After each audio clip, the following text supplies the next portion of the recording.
What's up guys? For today's video tayo po ay gagawa ng noodles. So, may mga gulay tayo, no? May mushroom, may kusa, may carrots, at saka yan yung breast chicken na ilalagay natin.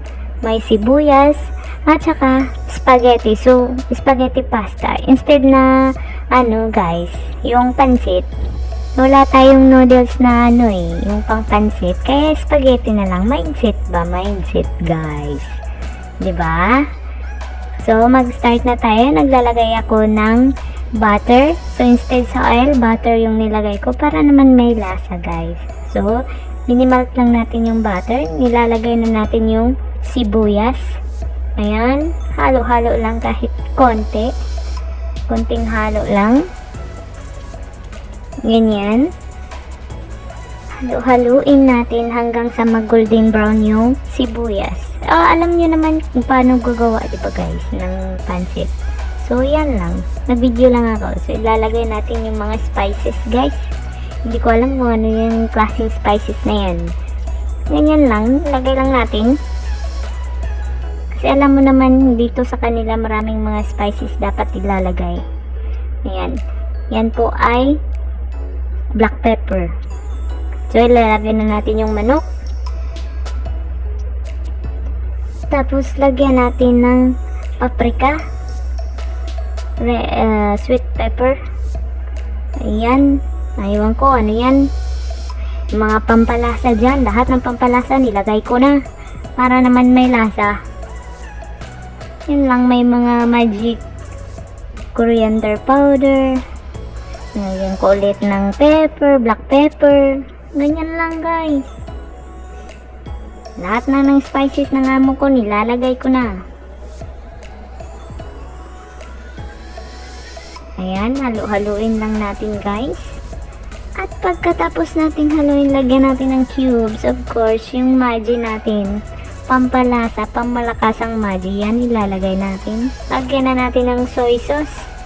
Ayan, naubos na yung soy sauce na toyo natin, dahil. Ayan, yan yung sweet sauce. Indo food na sweet sauce. Nilagyan ko po niyan. At pagkatapos lagyan natin ng konting tubig para maluto siya. So, ayan na siya, guys. Kumulo na siya, no?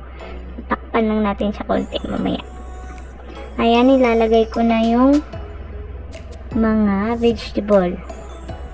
Ayan, halu-haluin lang. Wala tayong repolyo, guys. So, yan lang. Kung anong meron dyan sa ref, yan lang yung nilalagay ko. Wala nang arte-arte. Yan na. Ayan na, guys. Nilagay na natin. Takpan lang natin siya, guys. So, nagpakulo pala ako ng tubig, guys, para sa spaghetti. So, ayan. Antayin lang natin maluto. Ayan na. Luto na siya, guys. So, na lang tayo. Magpakulo na lang tayo ng spaghetti kasi luto na siya. Ayan, kumulo na siya. Tapos, mamaya, ilagay natin yung spaghetti dyan. Ayan, kulo-kulo na, guys. Kasing kulo ng dugo. So, ayan, guys, ilagay na natin yung spaghetti. So, putulin lang natin sa gitna. Para hindi naman yan sasabit sa lalamunan natin. Oy.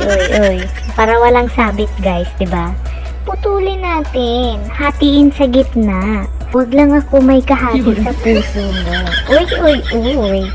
Ayan, guys, haluin lang natin siya. Haluin lang. Ayan. Pagkatapos niyan ay ilagay na natin yan pag maluto na. So, ayan na, guys. Luto na yung spaghetti natin. Dinrain ko na. Tapos ilalagay na natin dyan sa ating, dinagdagan ko pa pala ng sabaw ng spaghetti yung, guys. Yung, lagyan ng sabaw, guys, yung natin. Kasi nga gusto nila ng juicy. Kaya yung sabaw ng spaghetti, yun yung nilalagay ko. Instead na lagyan ng tubig. Para lapot-lapot. So, ayan, guys. Luto na ang ating pansit na spaghetti, yung pasta niya. Ayan na. Luto na po. Ready to eat na po yan. Kain na.